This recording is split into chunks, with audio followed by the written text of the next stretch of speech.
Sinabi ni Pangulong Ferdinand R. Marcos Jr. na handang maghain ng reklamo ang Pilipinas kapag napatunayan ang umano'y paggamit ng cyanide ng Chinese fishermen sa Bajo de Masinloc. Samantala, tiniyak naman ng Pangulo na palalakasin pa ang intelligence service ng bansa sa harap ng mga bago at umuusbong na banta. May report si Kenneth Pasyente. Kasunod ng di umano'y cyanide fishing ng Chinese fishermen sa Bajo de Masinloc, binigyang diin ni Pangulong Ferdinand R. Marcos Jr. na handang maghain ng reklamo ang Pilipinas oras na may makitang legal na basihan ng bansa sa naturang insidente. Sa naging report ng BFAR, gumamit umano ng cyanide sa pangingisda ang Chinese fishermen sa Scarborough Shoal para sirain ang lugar para hindi na makapangisda ang Pilipino roon. If we feel that there is enough ground to do so, we will.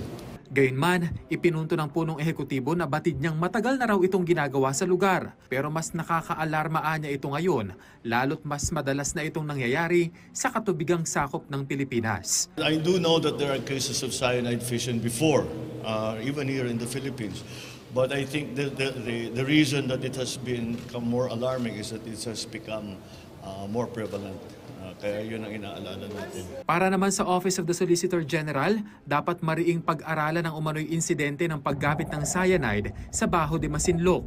Sabi ni Solgen Menardo Guevara, kung ito ang isa sa magiging basihan ng environmental case laban sa China, dapat ay may mabigat na ebidensya na magpapatunay dito.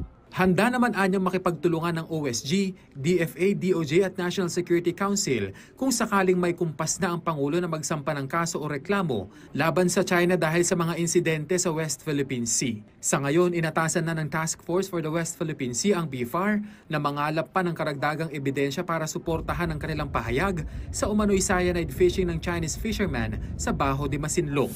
Sa usapin naman ng charter change, muling binigyang diin ni Pangulong Marcos Jr. na nais niyang magkasundo ang mga mambabata sa Senado at Kongreso at pagtuunan ng pansin ang economic provision ng 1987 Constitution.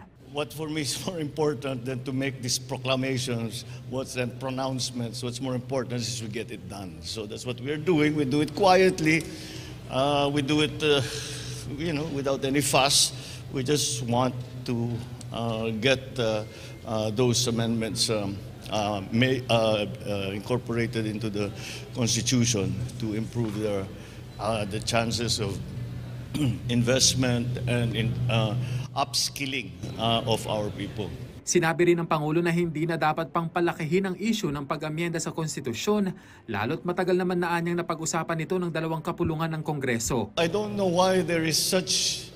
It's really a storm in a teacup because this has been decided very long ago from both the leaders of both houses. So maybe I don't proclaim, but sinasabi na kailangan kong pumasok, kailangan kong matagal na ako nakikipag-usap sa pagkabila. Pinanindigan naman ng Pangulo na mananatiling walang jurisdiksyon ng International Criminal Court sa bansa. Ito ang sagot ng Pangulo kasunod ng pag-aproba ng 55% ng mga Pilipino na dapat makipagtulungan ng bansa sa ICC.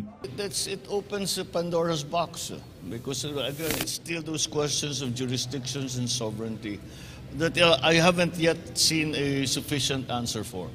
And until then, I do not recognize their jurisdiction in the Philippines. I cannot. That seems to be the only logical conclusion that we can come to in that situation. Pero may posibilidad kayang mabago ang isip ng Pangulo oras na magkaroon ng mga karagdagang ebidensya? No. It's not about the evidence. It's about the jurisdiction of the ICC in the Philippines. They can produce as much evidence as they want, but they cannot act upon it in the Philippines. That's the point. Hindi rin aprobado o tinatanggihan ng Pangulo ang presensya ng ICC sa bansa. They haven't done anything illegal.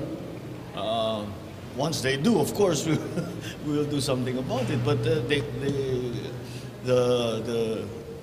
we are an open country. We're not a closed country. Tiniyak naman ng Pangulo na mas palalakasin pa ng bansa ang intelligence service sa harap ng mga banta sa pamahalaan at national security. Sinabi ng Pangulo na maayos naman ang trabaho ng intelligence community ng bansa para matiyak na hindi makokompromiso ang seguridad ng Pilipinas.